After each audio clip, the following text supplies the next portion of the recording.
Nabi Muhammad dengan Masehi umur beliau hanya 61, dengan Hijriah 63. Jarak kita dengan beliau lebih kurang 1500 tahun. Sudah berapa beliau dalam kubur? Sudah 1400 tahun lebih. 1400 tahun dalam kubur, hanya 63 tahun di dunia. Jadi masing-masing kita ini, Bu, kalau menurut saya untuk hari perhitungan manusia, hari kiamat kalau mulai. Kalau perhitungan manusia, baru itu inilah mulai dibangun flyover di Sinyolawi, ya kan? Nah, kemudian banyak orang membangun jalan tol.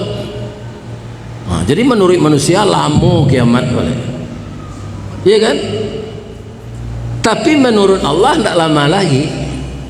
Namun yang jadi masalah, kalau kita lagi serupa Nabi Muhammad para ngewak 1400 tahun di kubur tidak ada, ya kan?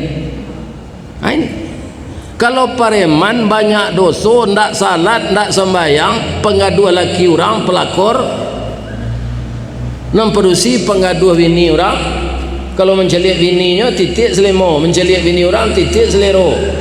Aja itu perangainya mati 1400 tahun diazab dalam kubur.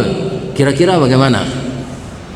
Saya mungkin semua kita bersyukur untung saja kepada manusia dan jin tidak diperdengarkan azab kubur.